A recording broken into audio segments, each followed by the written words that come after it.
ఏకంగా చంద్రబాబు నాయుడు గారు అనే వ్యక్తి నాసిరకమైన పదార్థాలు వాడేశారని, యానిమల్ ఫ్యాట్ గీకు బదులు కూడా వాడేశారని, లడ్లు తయారైనాయని భక్తులు తినేశారని, ఎంతటి దారుణమైన అబద్ధాలు ఆడడం ధర్మమేనా అని అడుగుతా ఉన్నా.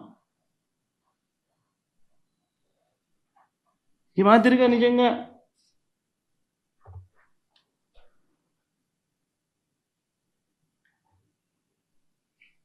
ఆశ్చర్య కలిగించే విషయం ఇంకొకటి చెప్పాలి. అసలు ఈ రిపోర్టు రిజెక్ట్ అయిన రిపోర్టు మొట్టమొదటిసారి జూలై 12వ తారీఖున, అంటే ఎవరి హయాంలో, ఎవరు ముఖ్యమంత్రి? జూలై 12వ తారీఖున శాంపుల్స్ తీసుకున్నారు. అంటే ఎవరు ముఖ్యమంత్రి, ఎవరి హయాంలో ఇది? చంద్రబాబు నాయుడు గారు సాక్షాత్తుగా ముఖ్యమంత్రిగా ఉన్న హయాంలో. ఆయన జూన్ 4న ఎన్నికల్లో రిజల్ట్స్ అయినాయి. జూలై 12 ఆయనే ముఖ్యమంత్రి. ఆయన ముఖ్యమంత్రిగా ఉండగా శాంపుల్స్ జూలై 12వ తారీఖున శాంపుల్స్ తీసుకున్నారు. వచ్చిన ట్యాంకర్, ఒక ట్యాంకర్ తిరుపతికి ఆ టైంలో వస్తే, ఈ నెయ్యి సప్లై చేసే ట్యాంకర్ వస్తే దాంట్లో శాంపుల్స్ తీసుకున్నారు. ఈ శాంపుల్ను 17వ తారీఖున 17న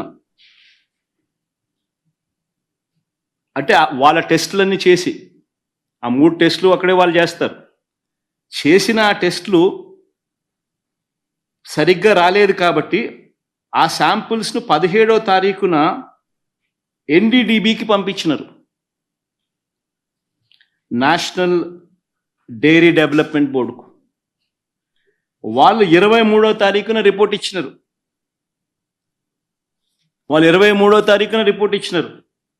జూలై 23న.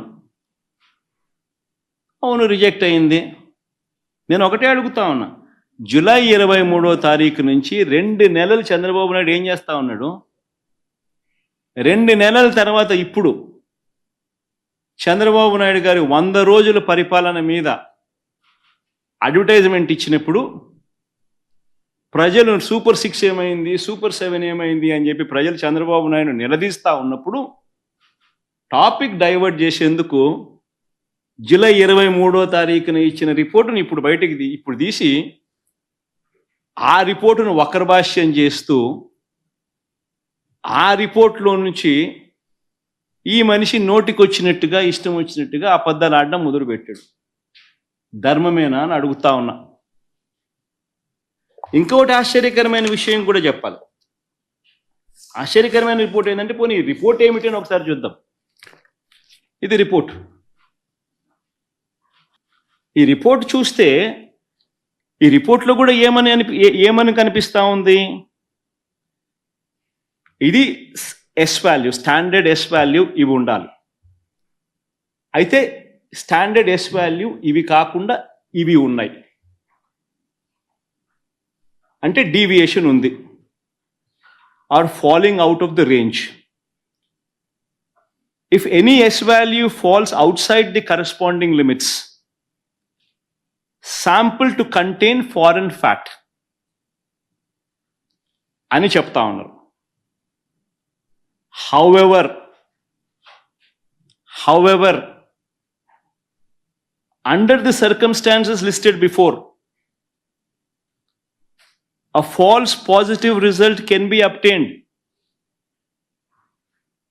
అని కూడా చెప్తా ఉన్నారు.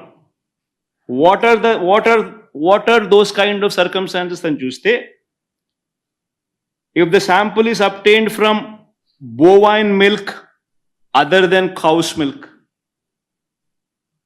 If the sample is obtained from cows which received an exceptionally high feeding of pure vegetable oils such as repressed oil, cotton or palm oil, etc.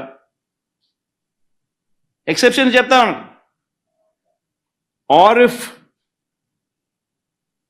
sample is obtained from cows suffering from serious underfeeding, or if the sample is obtained from cheeses,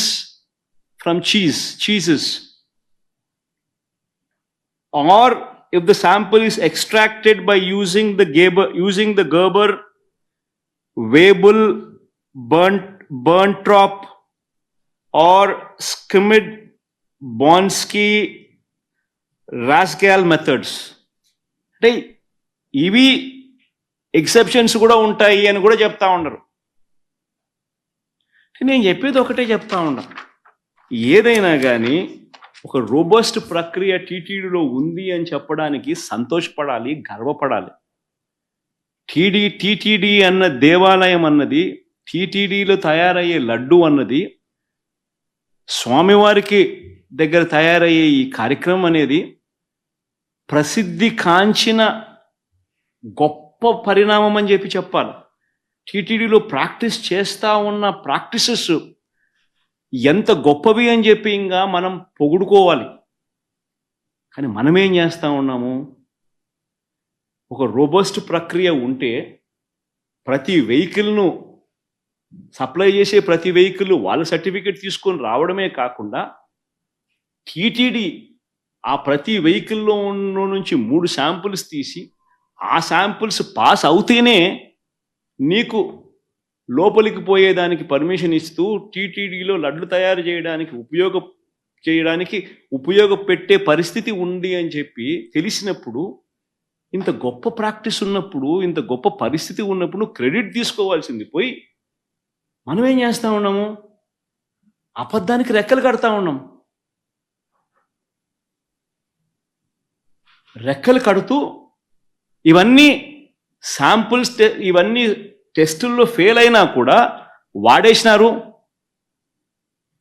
లడ్ల కింద తయారీ చేసేసినారు, ప్రజలకై భక్తులకై పంచిపెట్టినారు, భక్తులు అలాంటి లడ్లు తిన్నారు అనే ఒక ముఖ్యమంత్రి స్థానంలో ఉన్న వ్యక్తి టీటీడీ వెంకటేశ్వర స్వామి గుడిని అపవిత్రత పాలు చేస్తూ అక్కడ తయారు చేసే ప్రక్రియను అభాస్పాలు చేస్తూ మన గుడిని, మన వెంకటేశ్వర స్వామిని మనం తగ్గించుకుంటున్నాం.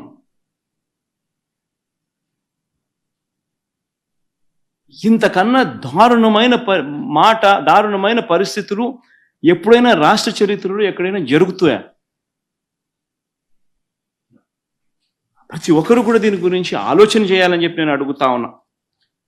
వీళ్ళు చెప్పే మరో దుష్ప్రచారం, కర్ణాటక మిల్క్ ప్రొడ్యూసర్స్ ఫెడరేషన్ KMFకు ఉద్దేశపూర్వకంగానే ఆ కంపెనీ బ్రాండ్ నందినికి నెయ్యి కాంట్రాక్ట్ ఇవ్వలేదని ఆరోపిస్తున్నారు. ఆశ్చర్యకరమైనది. టెండర్లు పిలుస్తారు, ఎవరైనా పార్టిసిపేట్ చేయొచ్చు. ఇదే చంద్రబాబు నాయుడు గారి హయాంలో 2015 నుంచి 2018 అక్టోబర్ వరకు KMFకు చెందిన బ్రాండ్ ఎందుకు లేదని అడుగుతా ఉన్నాను. లేదు KMF బ్రాండ్ 2015 నుంచి 2018 అక్టోబర్ వరకు మరి ఎందుకు లేదు?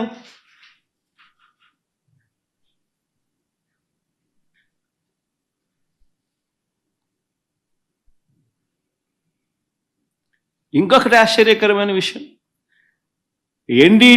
National Dairy Development Board report July 23 అంటే 2 months బిఫోర్ రిపోర్ట్ వస్తే ఏ అధికారి వివరణ ఇవ్వకుండానే 2 నెలల తర్వాత టీడీపీ ఆఫీస్లో, తెలుగుదేశం పార్టీ ఆఫీస్లో ఆ రిపోర్ట్ రిలీజ్ చేస్తారండి.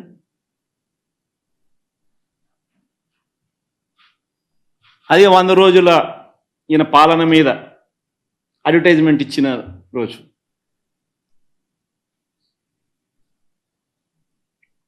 అసలు తిరుపతి తిరుమల దేవస్థానంలో నిజంగా మనం వచ్చిన తర్వాత, వైఎస్ఆర్సీపీ ప్రభుత్వం వచ్చిన తర్వాత ఎన్ని విప్లవాత్మక మార్పులు ఇంకా తీసుకొచ్చాం.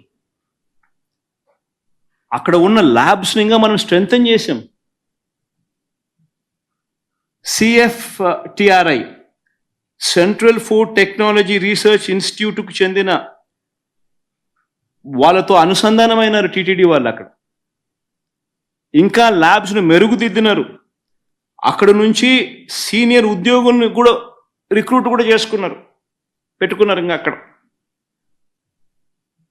ప్రతి అడుగులోనూ కూడా టీటీడీ బోర్డు అనేది నిజంగా ఒక విశిష్టమైన బోర్డు. టీటీడీ బోర్డు అన్నది నాకు క్యాబినెట్ కూర్పు చేయడం ఈజీ, టీటీడీ బోర్డు కూర్పు చేయడం ఇంకా కష్టం.